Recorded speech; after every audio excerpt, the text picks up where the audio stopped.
The next story we have here is about a Doctor Who movie. Now, I know a lot of Doctor Who fans have been looking forward to like a movie being made lately.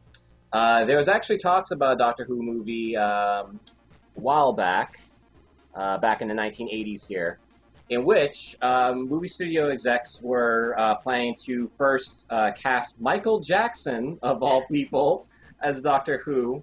And if not Michael Jackson, then they would look towards Bill Cosby. Well, here's the thing. With the TARDIS operating that it is, it would honestly explain why Michael Jackson turned from a black man to a white one. Yeah. That would make perfect sense. I'm gonna try to take this conversation as seriously as possible. Here comes the straight man answer. Let's go. Tell me something more ridiculous. Do you think Michael Jackson and or Bill Cosby would have worked in that role? Well, honestly, Bill Cosby would have made an interesting Doctor Who, but Michael Jackson, Doctor Who? Are you kidding me? Really? That's like... Man, you gotta go through the time travel tubes.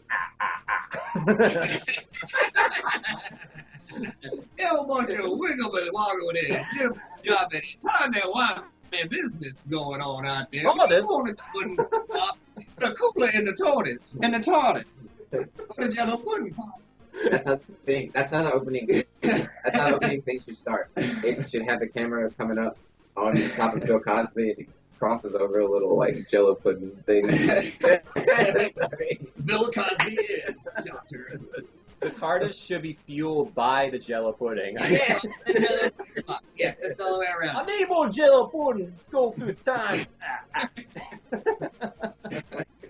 Like Doc Brown, like getting like the freaking junk and banana peels and shit, like the DeLorean to get him moved. My Doctor Who knowledge did not extend back that far. I started watching Doctor Who picking up after the 2005 reboot with Christopher Eccleston, and I watched that probably the last season that Tennant was the Doctor. So the last season of the 10th Doctor is when I started watching Doctor Who, and I was like, oh my god, I have to consume as much of this as possible, because it's amazing. Okay.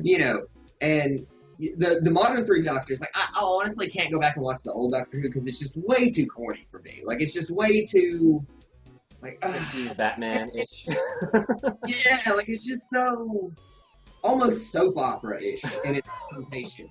And I just can't watch it. But the new stuff is really good. I mean, favorite Doctor, that sort of thing. It gets Doctor Who fans really worked up. But I honestly can't see either Bill Cosby or Michael Jackson as Doctor Who in any shape, form, or fashion ever. And, I honestly have never watched an entire season of Doctor Who. I've only seen, like, various episodes. And from what I understand, the show's pretty absurd as far as, like, things that happen in it.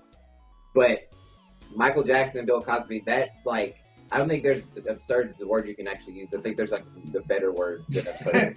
There's a word out there for it. There's a word out there for that. But no, no. That just, I don't even know how to respond to that. However, they could make an awesome movie that involved the two of them in some way. You get Michael Jackson and Bill Cosby together. Bill Cosby, or Bill Cosby became Michael Jackson, almost quantum leap. Yes. What's happening here? I don't know. Oh my god. Some kind of time paradox happens and all of a sudden right. Cosby turns into Michael Funny ideas that even come to mind when you think about that. Oh my god.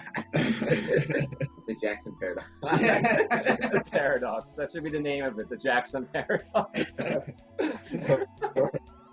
Or it could be like the one where they have to off the Jacksons in a row to become like the most powerful Jackson, kind of like the way the movie The One was with Jet Li. Echo Jackson. Bill Cosby has to be the agent of death. He has to become. He always leaves a pudding pop as his calling card. There's a Kodak film here. Yeah. Oh my god. Oh, John. Enough on that. Woo!